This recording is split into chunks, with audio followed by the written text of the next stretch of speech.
Good morning વિદ્યાર્થી મિત્રો. હવે સવર્ગ સંયોજનોના છેલ્લા લેક્ચરમાં આપણે આયુપીએસસી નામકરણની ખૂબ જ સરસ એવી પ્રેક્ટિસ કમ્પ્લીટ કરી હતી, બરાબર.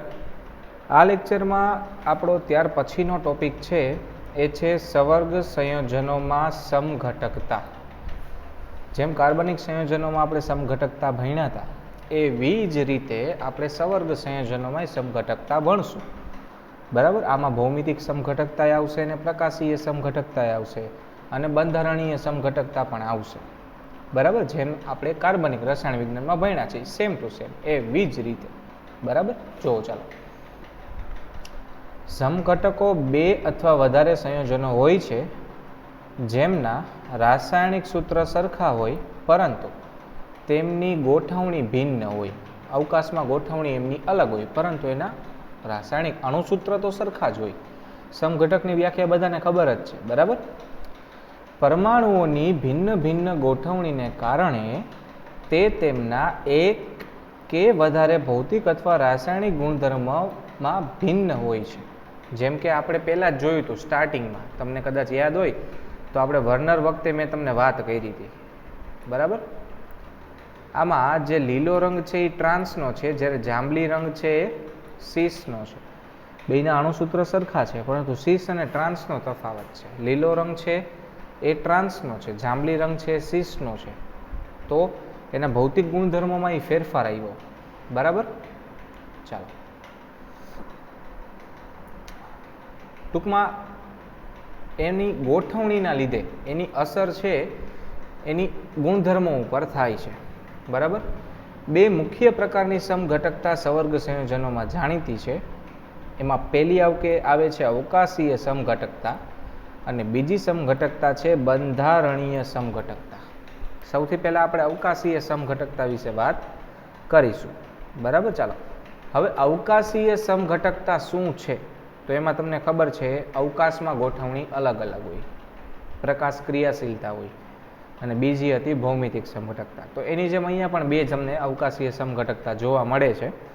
એક છે ભૌમિતિક સમઘટકતા સિસ ટ્રાન્સ માટે અને એક છે પ્રકાશીય સમઘટકતા ડેક્સ્ટ્રો અને લીવો માટે, બરાબર. જુઓ ચાલો, એની જેમ બંધારણીય સમઘટકતામાં બંધન સમઘટકતા આવશે, સવર્ગ સમઘટકતા આવશે, આયનીકરણ સમઘટકતા આવશે અને દ્રાવક મિશ્રણ સમઘટકતા આવશે. ચાર સમઘટકતા આવશે: બંધન, સવર્ગ, આયનીકરણ અને દ્રાવક મિશ્રણ. હવે સૌથી પહેલા આપણે અવકાશીય સમઘટકતા વિશે વાત કરશું.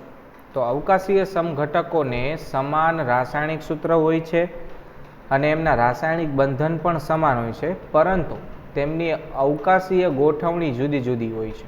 તો એ તો આપણે કાર્બનિક રસાયણ વિજ્ઞાનમાં એ જ ભણ્યા હતા. હવે બંધારણીય સમઘટકોમાં બંધારણ એમના ભિન્ન હોય છે, બરાબર. ચાલો, હવે સૌથી પહેલાં ભૌમિતિક સમઘટકતા વિશે વાત કરીએ. સૌથી પહેલી સમઘટકતા ભૌમિતિક સમઘટકતા. સૌથી પહેલી વસ્તુ, સમચતુષ્ફલકીય સંયોજનો ભૌમિતિક સમઘટકતા બતાવતા નથી. પહેલી વસ્તુ શું યાદ રાખવાની છે? સમચતુષ્ફલકીય સંયોજનો ભૌમિતિક સમઘટકતા ધરાવતા નથી. અહીંયા ક્યાંય લખેલું નથી પણ એ યાદ રાખવાનું છે, બરાબર. આપણે સવર્ગાંક 4 હોય, 4 સવર્ગાંક મતલબ 4 લિગેન્ડ જોડાણા હોય, તો એવા બે આકૃતિ આપણી પાસે હતી. એમાં એક આકૃતિ હતી સમચતુષ્ફલકીય અને બીજું હતું સમતલીય ચોરસ આકૃતિ. તો સમતલીય ચોરસ આકૃતિ હશે ત્યારે તે સમઘટકતા ભૌમિતિક બતાવશે. સમચતુષ્ફલકીય સંયોજનો ભૌમિતિક સમઘટકતા બતાવવા સક્ષમ નથી કારણ કે તેઓ એકબીજાથી સમાન અંતરે અને સમાન રીતે ગોઠવાયેલા હોય છે. 109 ડિગ્રી અને 28 મિનિટના ખૂણે એકબીજાથી સમાન લંબાઈ ઉપર સમાન રીતે દૂર હોય છે. એટલે સમચતુષ્ફલકીય સંયોજનો, સવર્ગ સંયોજનો ભૌમિતિક સમઘટકતા બતાવતા નથી, બરાબર. ચાલો, આ ભૌમિતિક પ્રકારની સમઘટકતા હિટ્રોલેપ્ટિક સંકીર્ણોમાં લિગેન્ડની ભિન્ન ભિન્ન શક્ય ગોઠવણીને કારણે ઉદ્ભવે છે. સૌથી પહેલાં તો હિટ્રોલેપ્ટિક સંકીર્ણ એટલે શું? તો ભાઈ હિટ્રોલેપ્ટિક સંકીર્ણ એટલે જેની પાસે એક કરતાં વધારે પ્રકારના લિગેન્ડ હોય. બરાબર, હું એમ કહું મારી પાસે PTNH3 4 છે, તો PTNH3 4 ભૌમિતિક સમઘટકતા ન બતાવી શકે, કારણ કે એ હોમોલેપ્ટિક થઈ ગયું. એના ચારે ચાર સવર્ગાંકમાં એટલે કે ચારે ચાર લિગેન્ડ એના એક સરખા છે, તો એમાં સમઘટકતાની વાત જ ન આવે. તો સમઘટકતાની વાત ક્યારે આવે? જ્યારે એક કરતાં વધારે પ્રકારના લિગેન્ડ જોડાયેલા હોય ત્યારે. બરાબર, આ વર્તણૂક દર્શાવતા અગત્યના ઉદાહરણોમાં સવર્ગાંક 4 વાળું. હવે સવર્ગાંક 4માં માત્ર કોણ? સમચતુષ્ફલકીય નહીં આવે, માત્ર ને માત્ર સમતલીય ચોરસ સંયોજનો જ આવશે. અને સવર્ગાંક 6માં તો એક જ આકાર હોય, અષ્ટફલકીય. બરાબર, ચાલો. મતલબ કે MX2L2 X અને L લિગેન્ડ છે, MX2L2. હાલો, MX2L2 એટલે શું કહેવા માગે છે? સૌથી પહેલા તો ભાઈ એની પાસે X પ્રકારના બે લિગેન્ડ છે અને L પ્રકારના બે લિગેન્ડ છે. એક દંતીય લિગેન્ડ જ છે. બરાબર, X પ્રકારના બે અને L પ્રકારના બે. આકાર હશે સમચોરસ આકાર, સમતલીય સમચોરસ આકાર. સંકીર્ણમાં બે લિગેન્ડ એકબીજાની નજીક નજીક હોય તો સીસ સમઘટક, અને દૂર દૂર હોય વિરુદ્ધ દિશામાં હોય તો ટ્રાન્સ સમઘટક. એ તો એકદમ સહેલું છે, જોવો જોઈએ. જો અહીંયા આપણે ઉદાહરણ લીધું છે PTNH3 twice Cl2. આ સંકીર્ણનું પહેલાં તો નામ બનાવો, તો એનું નામ થશે ડાયમાઇન ડાયક્લોરોપ્લેટિનમ 2. ડાયમાઇન ડાયક્લોરોપ્લેટિનમ 2. તો ડાયમાઇન ડાયક્લોરોપ્લેટિનમ 2માં જો બે ક્લોરીન બાજુ બાજુમાં હોય, કાં તો બે NH3 બાજુ બાજુમાં હોય તો એને સીસ કહેવાય. અને સામે સામે હોય, જોજો અહીંયા NH3 સામે સામે છે અને અહીંયા ક્લોરીન ક્લોરીન સામે સામે છે, તો એ ટ્રાન્સ હશે. એકદમ સરળ અને સિમ્પલ.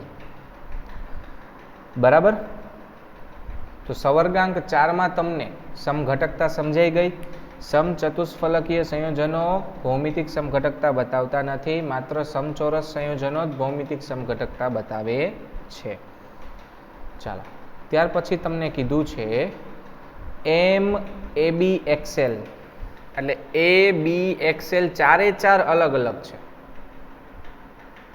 AB અને XL ચારે ચાર અલગ અલગ એક દંતીય લિગેન્ડ છે.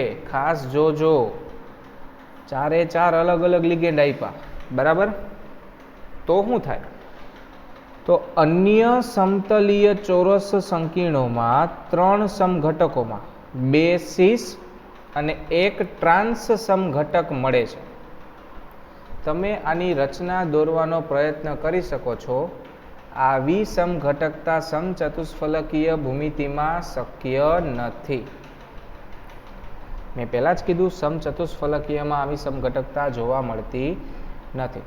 હવે આ ચારે ચાર અલગનો શું મતલબ છે? હવે અહીંયા Cl છે, અહીંયા NH3 છે, અહીંયા કંઈક બીજા બે હોય, ચારે ચાર અલગ અલગ હોય તો એમ કીધું છે કે 3 સમઘટકોમાં 2 સીસ હશે અને 1 ટ્રાન્સ હશે. એટલે શું કહેવા શું માગે છે? આનો મતલબ શું સમજવાનો? બરાબર, તો હું તમને એનો સીધો અને સાદો મતલબ એક સમજાવું. બરાબર, ચાલો. સૌથી પહેલા આપણી પાસે પ્રકાર કયો છે? તો આપણી પાસે પ્રકાર છે MABX અને L. આ આપણું સંકીર્ણ છે. આના આપણે સીસ અને ટ્રાન્સ સમઘટકો બનાવવાના છે. ખાસ ધ્યાન આપજો. ચાલો, સૌથી પહેલા M હું દોરી લઉં. આપણે કેટલીક અલગ અલગ વેરાયટી બનાવી શકીએ, પહેલાં એ દોરીએ. બરાબર, તો આ આપણું A, બરાબર, આ આપણું B, ત્યાર પછી આ આપણું X અને આ આપણું L. હવે ગમે એક બાજુ ફેરવો જોઈએ તો L ઉપર વહી જાય અને X નીચે આવી જાય. હાલો, તો M L ઉપર X નીચે. બરાબર, A અને B. તો આ બે પહેલાં તો અલગ અલગ થઈ ગયા. ઓકે, હવે સામે સામે સ્થાન બદલાવી નાખો. મતલબ કે B ને અહીંયા લઈ લ્યો ને X ને અહીંયા લઈ લ્યો. ચાલો, એટલે એલ અને બી, અહીંયા એ અને અહીંયા એક્સ.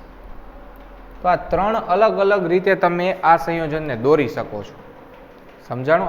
આ સંયોજનને તમે ત્રણ અલગ અલગ રીતે દોરી શકવા સક્ષમ છો. એ માનો તમે પહેલાં તો. આના સિવાય બીજી કોઈ રચના શક્ય નથી. હવે તમે જો અહીંયા એ અને બીને ઉપર નીચે કરો તો એ આ જ થઈ ગયું પાછું. સમજાણું? એટલે તમે આના સિવાય, આ ત્રણ સિવાય ચોથું કોઈ શક્ય બંધારણ આનું છે જ નહીં. સમજાણું? હવે હું તમને એક આનું ઉદાહરણ આપું જેમાં ચારે ચાર અલગ અલગ હોય. બરાબર? ચાલો, મારી પાસે એમ તરીકે છે પ્લેટિનમ. એમ તરીકે મેં પ્લેટિનમ લીધું છે. બરાબર? ત્યાર પછી છે પિરિડીન, PY. બરાબર? બીજું છે મારી પાસે એમોનિયા, NH3. એટલે AB થઈ ગયા. હવે XL, X તરીકે મારી પાસે ક્લોરીન છે અને L તરીકે મારી પાસે બ્રોમિન છે. ચાલો, આ મારું સંકીર્ણ થયું. આનું નામ પહેલાં તો બનાવો. તો આનું નામ શું થશે? તો આનું ઓકે, અણુસૂત્ર દોરવામાં આપણે ભૂલ કરેલી છે, તો હું જરાક સુધારી નાખું પહેલાં તો. બરાબર? અહીંયાથી NH3 પહેલાં આવશે, મેં ભૂલ કરેલી છે. ઓકે, એટલે આને કાઢી નાખું છું અને એને હું આની જગ્યાએ મૂકી દઈશ, કેમ કે ABCD વાઇઝ આપણે દોરવું પડે ને સંયોજનને, એટલે PY ને પછી રાખવું પડશે. PY તો એમાઇન, પછી ક્લોરો, બ્રોમો, પછી ક્લોરો. ઓકે, આખું જ ફરીથી કરવું પડશે. ABCD વાઇઝ જ લખીએ. બરાબર? આખું. ચાલો, હવે પહેલાં બ્રોમિન આવશે. હાલો, બ્રોમિન BR, પછી ક્લોરીન CL અને પછી પિરિડીન PY. ચાલો, હાલો, હવે આનું નામ શું થશે? તો અમાઇન બ્રોમો ક્લોરો પિરિડીન પ્લેટિનમ 2. કેમ પ્લેટિનમ 2? કેમ કે અહીંયા વીજભાર 0 છે, -1 આ બેનું 0 0, એટલે +2 થાય, +2 ને -2 0, એટલે નામ થાય અમાઇન બ્રોમો ક્લોરો પિરિડીન 2. બરાબર? હવે આના આપણે કોના બનાવ્યા હતા એમ સંયોજન બનાવીએ. ચાલો, તો સૌથી પહેલાં પ્લેટિનમ. બરાબર? પ્લેટિનમ પર એક અહીંયા બ્રોમિન અને અહીંયા ક્લોરીન. ઓકે, અહીંયા NH3 અને અહીંયા પિરિડીન PY, પિરિડીન. બરાબર? હવે શું કર્યું હતું? તો આ બેને કાં તો આ બેને, બેમાંથી એકને બદલાવી નાખો, ઉપર નીચે કરી નાખો. ચાલો, તો પ્લેટિનમ, બ્રોમિન, ક્લોરીન. ઓકે, અહીંયા NH3 અને અહીંયા PY. ઓકે, હવે આ બેનું સ્થાન બદલાવો. ક્લોરીન આ બાજુ લઈ લ્યો અને પિરિડીન આ બાજુ લઈ લ્યો. તો PT, અહીંયા બ્રોમિન, અહીંયા ક્લોરીન, અહીંયા પિરિડીન અને અહીંયા NH3.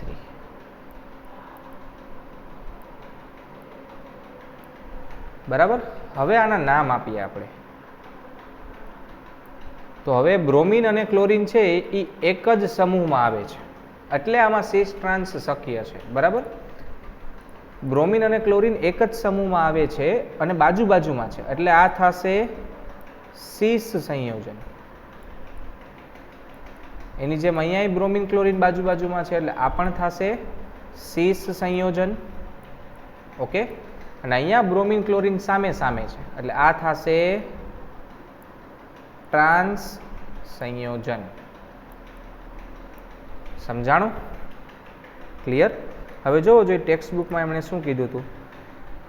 તો ABXL 3 સમઘટકો છે, 2 સિસ અને 1 ટ્રાન્સ છે. જોવો જોઈએ 2 સિસ સમઘટકો અને 1 ટ્રાન્સ. તો આ તમારી બુકની અંદર ખાસ દોરી લેજો. બરાબર? આ સમઘટકતા તમારી ટેક્સ્ટ બુકમાં આપેલી નથી, એટલે ખાસ તમારી ટેક્સ્ટ બુકમાં આ વસ્તુ દોરી લેજો જેથી એક્ઝામમાં તમને તકલીફ ન પડે. બરાબર, ચાલો હવે આગળ વધીએ. મેં કીધું તું એ રીતે સમચતુષ્ફલકીય ભૂમિતિમાં ભૌમિતિક સમઘટકતા જોવા મળતી નથી. હવે આપણે વાત કરીએ અષ્ટફલકીય સંયોજન. અષ્ટફલકીય સંયોજનમાં બે અલગ અલગ રીતે સમઘટકતા ભણવાની થશે. અહીંયા કેમ બે અલગ અલગ રીત આવી, એક X2L2 વાળી આવી ને એક ABXL વાળી આવી. એમ અષ્ટફલકીયમાં બે રીત થશે, એક થશે X2L4 અથવા તો X4L2. બરાબર, આમાં બે એક્સ લિગેન્ડ સીસ અને ટ્રાન્સમાં ગોઠવાય અને આપણને બે અલગ અલગ સંયોજનો આપે છે. જોવો જોઈએ, અહીંયા હું આના ઉપરથી તમને એને જે ઉદાહરણ આપ્યું છે ને એના ઉપર સમજાવો. હાલો, સૌથી પહેલાં સંયોજન કયું છે એનું નામ બનાવો પ્રેક્ટિસ માટે. કોબાલ્ટ 4 એમોનિયા છે, 2 ક્લોરીન છે ને ધન વીજભાર છે. બરાબર, તો સૌથી પહેલાં એનો વીજભાર ગણો જોઈએ કોબાલ્ટનો. તો કોબાલ્ટ એમોનિયા 0, તો x વત્તા 0 -2 બરાબરની બીજી બાજુ જાય તો +2 ને +1 +3, કોબાલ્ટ +3 છે.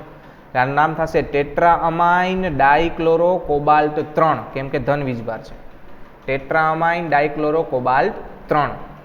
બરાબર, હવે આમાં તમે ગોઠવણી કેવી રીતે કરી શકો? તો કાં તો તમે બે ક્લોરીનને અક્ષીય સ્થાન ઉપર રાખો, બે ક્લોરીનને અક્ષીય સ્થાન ઉપર રાખો, અને કાં તો એક ક્લોરીન અક્ષ ઉપર અને એક ક્લોરીન સમતલમાં. બરાબર, પહેલાં તો અષ્ટફલકીય કેવું હોય હું તમને કહી દઉં. બરાબર, આ આપણો ધાતુ આયન છે, તો 4 લિગેન્ડ આ 4 ખૂણે હશે, એટલે આ આપણું ચોરસ થયું, સમચોરસ સમતલ થયું આપણું. અને બે અક્ષમાં હશે, એક ઉપરની બાજુ અને એક સમતલની નીચેની બાજુ. સમજાણું? જરાક હું આને 3D માં લઈ લઉં એટલે તમને સમજાય. એક જ મિનિટ. 3D shape. ઓકે, હવે આમાં 3D શેપ આપ્યો નહીં હોય, 3D ડૂડલ છે નહીં. 3D તો કાંઈ વાંધો નહીં, તો હું દોરવાની કોશિશ કરું.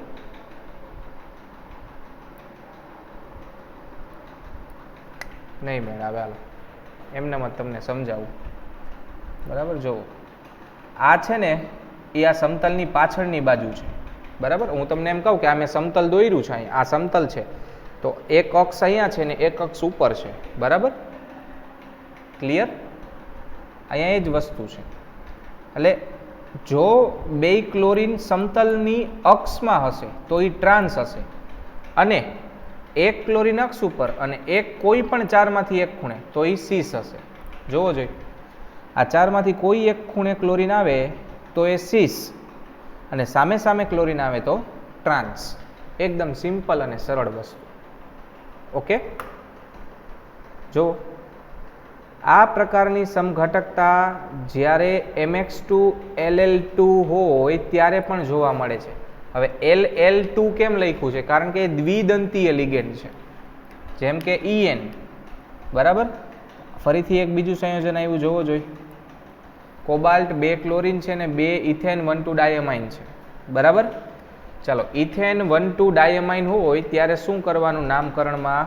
તો સૌથી પહેલાંનું નામ બનાવો. આનું નામ થશે ડાયક્લોરો બીસ ઇથેન 1,2 ડાયમાઇન કોબાલ્ટ 2. બરાબર, ચાલો હવે તમે અહીંયા જોઈ શકો છો કે આ કિલેટ બનાવે છે. કિલેટ એટલે જે ચક્રીય રીતે જોડાયેલા હોય. તો EN 2 બંધથી જોડાય, જો 2 બંધથી જોડાયેલું છે. એની જેમ આ EN પણ 2 બંધથી જોડાયેલું છે. બરાબર, અને એ 2 ક્લોરીન બીજા ધરાવે છે. હવે 2 અલગ અલગ રીતે જોડાઈ શકે. કાં તો 2 EN સામે સામે હોય, 2 EN સામે સામે હશે તો એ ટ્રાન્સ હશે, અને જો EN બાજુ બાજુમાં, ક્લોરીન ક્લોરીન બાજુ બાજુમાં તો એ સીસ હશે. બરાબર,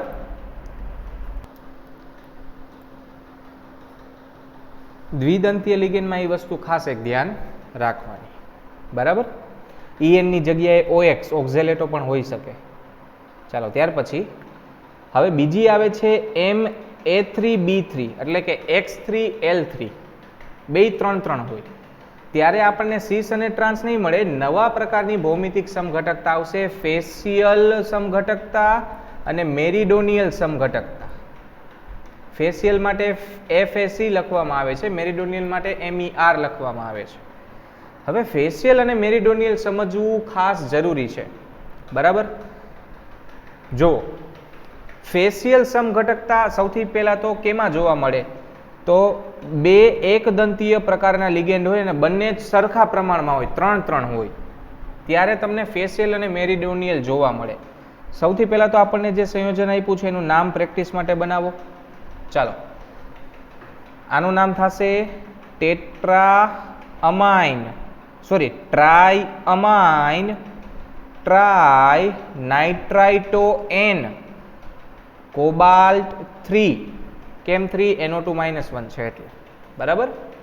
ચાલો, હવે ફેશિયલ શબ્દ ક્યારે લાગુ પાડવાનો, તો તમારા 3 લિગેન્ડ એકબીજાની પાસે પાસે હોય ત્યારે ફેશિયલ શબ્દ લગાડવાનો. 3 લિગેન્ડ પાસે પાસે હોય ત્યારે ફેશિયલ શબ્દ લગાડવાનો. હવે પાસે પાસે તમે ક્યારે કહી શકો, જોવો જોઈએ. તમારા 3 લિગેન્ડ પાસે પાસે તમે ક્યારે કહી શકો, તો કાં તો 2 લિગેન્ડ સમતલમાં હોય ને એક અક્ષ ઉપર હોય તો જ કહી શકો. ફેશિયલ શબ્દ ક્યારે લાગુ પડે, તો 2 લિગેન્ડ સમતલમાં અને 1 લિગેન્ડ અક્ષ ઉપર હોય તો જ પાસે પાસે થાય, નહીતર તો સામે વયું જાય. જોવો જોઈએ, આમાં 3 સમતલમાં છે. જ્યારે લિગેન્ડ 3 સમતલમાં હોય ત્યારે એ મેરિડોનિયલ કહેવાય, જ્યારે 2 સમતલમાં અને 1 અક્ષ ઉપર હોય ત્યારે ફેશિયલ કહેવાય, બરાબર. જો અષ્ટફલકીય સંકીર્ણ આના જેવા તમને આ સમઘટકતા બતાવે. જો અષ્ટફલકની બાજુના પાસેના ખૂણાઓ પર સમાન લિગેન્ડના 3 દાતા પરમાણુ સ્થાન પ્રાપ્ત કરે ત્યારે તેને ફેશિયલ કહે છે. મેં તમને શું કીધું, 2 સમતલમાં ને 1 અક્ષ ઉપર એટલે પાસે પાસે 3 થયા તો એને ફેશિયલ કહેવાય. અને મેરિડોનિયલમાં જ્યારે તેમના સ્થાન અષ્ટફલકના યામોત્તરીયની આસપાસ હોય છે. હવે યામોત્તરીયની આસપાસ એટલે કે સમતલમાં હોય, એના યામની આસપાસ જ હોય, યામ ઉપર ન હોય તો એને મેરિડોનિયલ કહેવાય. ટૂંકમાં કહેવાનો મતલબ એવો છે, 3 લિગેન્ડ બાજુમાં હોવા જોઈએ અને 3 લિગેન્ડ જો સમતલમાં હોય તો એ મેરિડોનિયલ, અને 2 સમતલમાં અને 1 અક્ષ ઉપર તો એ ફેશિયલ, બરાબર. ચાલો, હવે સમચતુષ્ફલકીય સંયોજનો અથવા તો સંકીર્ણો આપણને શા માટે ભૌમિતિક સમઘટકતા બતાવતા નથી, બરાબર. એનું કારણ સિમ્પલ અને સાદું છે કે ભાઈ ભૌમિતિક સમઘટકતા નથી બતાવતા કારણ કે બધા એકદંતીય લિગેન્ડ એકબીજાની સાપેક્ષ સ્થાન બધાના કેવા છે, સરખા છે. મેં તમને એ જ કીધું હતું, બધા એક સરખા અંતરે એકબીજાથી સરખા સ્થાને છે, અને એકબીજાથી સરખા અંતરે સરખા સ્થાને હોય તો એ ભૌમિતિક સમઘટકતાની એમાં વાત આવતી જ નથી, બરાબર. ક્લિયર બધાને ભૌમિતિક સમઘટકતા, બરાબર. હવે પ્રકાશીય સમઘટકતાની વાત કરીએ તો પ્રકાશીય સમઘટકતા એકદમ સરળ છે. જો તમારા સંયોજનનું પ્રતિબિંબ અરીસામાં બંધ બેસતું ન આવે તો એને પ્રકાશીય સમઘટકો કહેવાય. પ્રકાશીય સમઘટકો એટલે RC પ્રતિબિંબો છે જે એકબીજા પર અધ્યારોપિત કરી શકાતા નથી. આને એનેન્શિયોમર એટલે કે પ્રતિબિંબીઓ કહે છે. મેં તમને પહેલાં જ કીધું હતું, મેં તમને ડાઉટ સોલ્વ કરાવતા હતા ત્યારે એક પ્રશ્ન આના આધારે કર્યો હતો કે ભાઈ એનેન્શિયોમર કોને કહેવાય, સ્ટીરિયોમર કોને કહેવાય, આ બધું કીધું હતું મેં, બરાબર. હાલો, હવે અણુઓને અથવા આયનોને અધ્યારોપિત ન કરી શકાતા હોય તેને કિરાલ કહે છે, એ પણ ખબર છે. 2 સ્વરૂપોને તેમના પોલારીમીટરમાં ધ્રુવીભૂત પ્રકાશને કઈ દિશામાં ભ્રમણ કરે છે તેના આધારે દક્ષિણ ભ્રમણીય ડેક્સ્ટ્રો જે તમારા પ્રકાશનું ડાબી બાજુ ભ્રમણ કરાવે છે, અને વામ ભ્રમણીય જે પ્રકાશનું જમણી બાજુએ ભ્રમણ કરાવે છે એમ કહે છે. એટલે આ પ્રકાશનું ડાબી બાજુએ ભ્રમણ કરાવે છે એટલે એ ડેક્સ્ટ્રો છે, D, અને આ જમણી બાજુ કરાવે છે એટલે આ છે લીવો L, બરાબર. હાલ આનું પહેલાં તો નામ બનાવો, તો ટ્રીસ 1,2 ડાયઅમાઇન, ટ્રીસ ઇથેન 1,2 ડાયઅમાઇન કોબાલ્ટ 3, બરાબર. ચાલો, આ અષ્ટફલકીય સંયોજન છે, પહેલાં તો ક્લિયર કરી દો. અને આ પણ અષ્ટફલકીય છે. આનું નામ શું થશે? આનું સિમ્પલ નામ છે ડાયક્લોરો બીસ ઇથેન 1,2 ડાયમાઇન પ્લેટિનમ 4, બરાબર. જો આનું પ્રતિબિંબ આના ઉપર બંધ બેસતું નથી એટલે એ થઈ ગયું ડેક્સ્ટ્રો અને આ થઈ ગયું લીવો. હવે ખાસ ધ્યાન આપજો, હું જે વસ્તુ કહે આ માત્ર સીસ સમઘટક જ છે. જોવો જોઈએ, આપણે ઉપર જ બનાવ્યું હતું છે. આ સીસ સમઘટક જ પ્રકાશ ક્રિયાશીલતા બતાવે. તમે આનું પ્રતિબિંબ લેવા જાશો ટ્રાન્સનું, તો એ તો સરખું જ આવશે. એટલે કે ટ્રાન્સ સમઘટકતાનું પ્રતિબિંબ બંધ બેસતું હોવાથી એ પ્રકાશ ક્રિયાશીલ નથી હોતું. દરેક કિસ્સામાં એવું ન થાય, પણ જ્યારે બે દ્વિદંતીય લિગેન્ડ હોય ને બે એકદંતીય લિગેન્ડ હોય ને ત્યારે આવું થાય. આ પ્રકારમાં જ એવું થાય, MX2LL2 હોય ને ત્યારે, બરાબર. એટલે કે સીસ સમઘટકમાં જ આ સમઘટકતા પ્રકાશ ક્રિયાશીલતા ડેક્સ્ટ્રો લીવો જોવા મળે છે. હવે જો એના આધારે તમને કોયડો આપ્યો છે એકદમ સરળ. FeNH32 CN4- ના સમઘટક ભૌમિતિક બનાવવાના. તો તમે જોશો તો 2 ને 4 6 એટલે અષ્ટફલકીય છે. અષ્ટફલકીયમાં 2 અને 4 હોય તો સિસ ટ્રાન્સ જ જોવા મળે. બંને NH3 અક્ષ ઉપર રાખશો તો ટ્રાન્સ અને બાજુમાં રાખશો તો સિસ, બરાબર. પહેલા આનું નામ બનાવી લ્યો, તો ડાયઅમાઇન ટેટ્રાસાઇનોફેરેટ 3 આનું નામ થશે, બરાબર. ચાલો, બાજુમાં 2 NH3 રાખશો તો સિસ, સામે 2 NH3 રાખશો તો ટ્રાન્સ.